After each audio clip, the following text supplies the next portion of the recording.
chị cô đó ra ba đẹp lắm.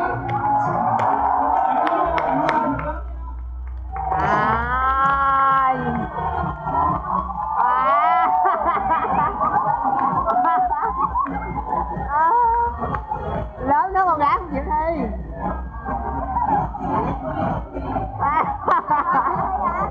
Xiết xiết văn xiết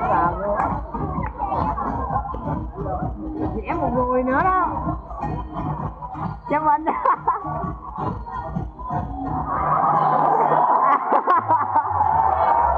Ôi là trời, vú bự hơn vú mình á.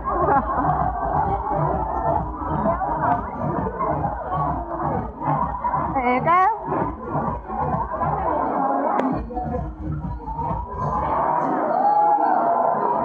Nam hay nữ vậy? Nam. Tưởng đâu nữ.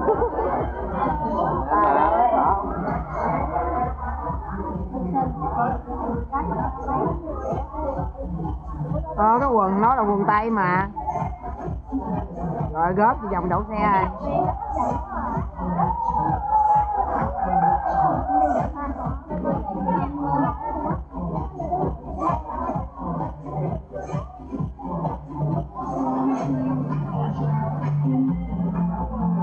Không, tập đầu tiên ra làm ghê quá. Chỉ giờ không chúa.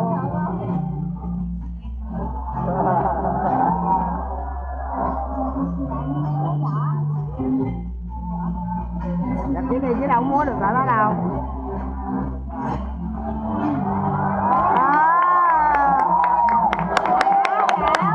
Chơi nịnh, chơi nịnh, chơi không có đẹp.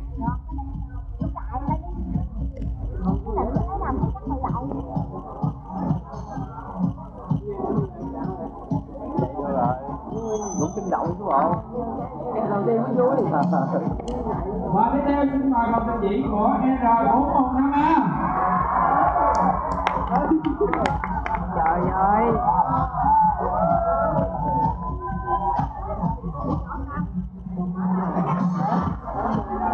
Yeah, ôi trời tung dữ luôn.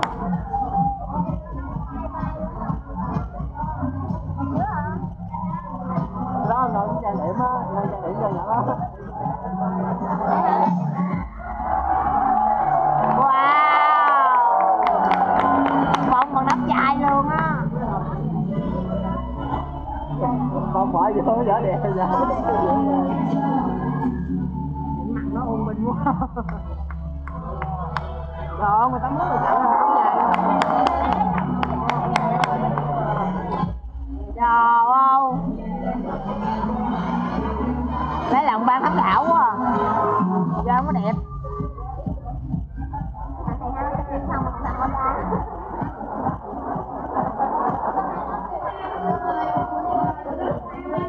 Giờ thầy Thanh mở đường cho. Thấy không, nó nhỏ nhỏ rồi nó sáng. Wow.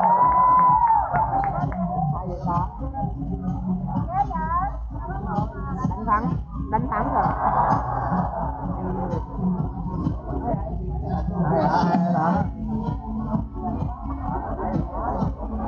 Ủa sao có ngên đó vậy?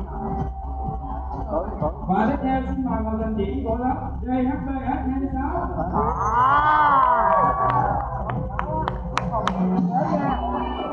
Bộ đồ đó chỉ dễ thương à. Nhưng mà nó không có đầy đủ vòng này vòng kia.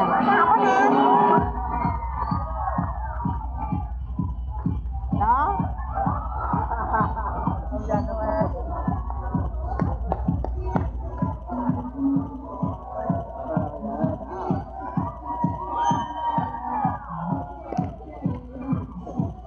Tụi nó tới vỏ đó nữa.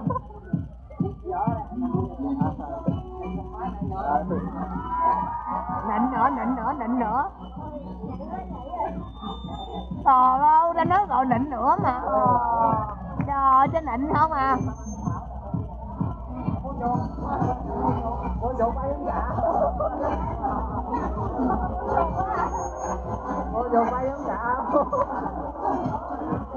Gì có 2 phút mà xuống tặng quà 5 phút rồi.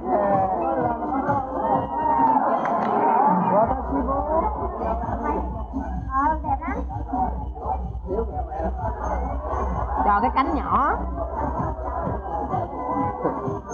Báo động mua chủ xíu kìa. Bánh.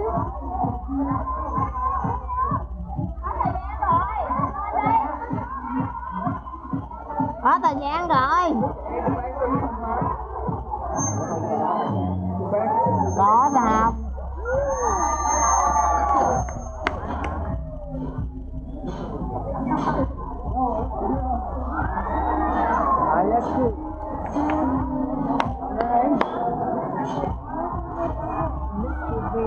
Rõ này có mystery.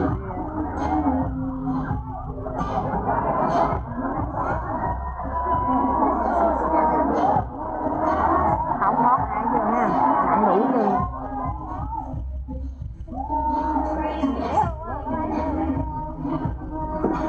Không, cái cặp nó cũng dễ thương lắm á.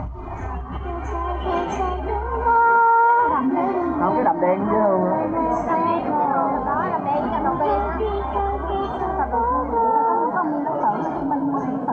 Nó đi để nó đi nhưng mà bà có nói thì các bà nhìn sao á, bà đánh giá nó thì có ghê nước không à, bà hãng nước ghê luôn á. Lịch sử là ông chúa. Từ tập thể lớp và các bạn bước lên một bước và các khán giả bên dưới thì chúng ta sẽ bình chọn mặt khác là nếu mà chúng ta chọn cái lớp nào và trang phục nào ấn tượng nhất cho bạn bắt tay thật lớn chúng ta. Rồi đầu tiên là lớp K307.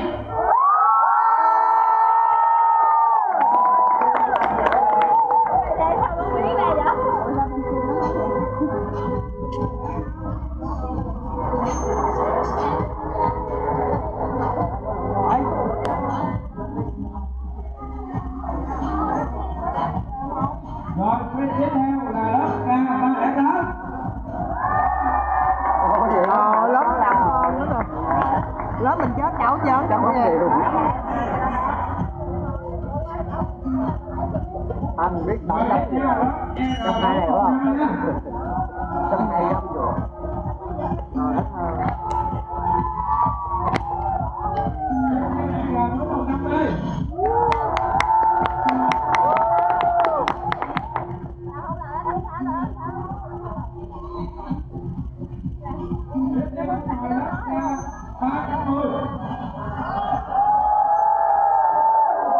Có ngờ đứa.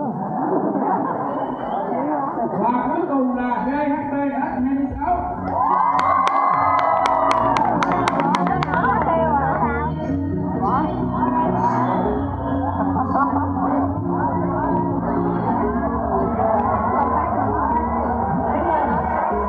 Quá nhiều chứ trời.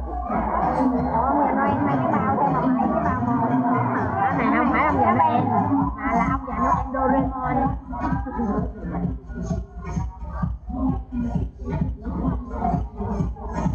Các bạn cầm đôi nào có một thế ấn tượng và trang phục đẹp nhất đó. Bà lẽ bà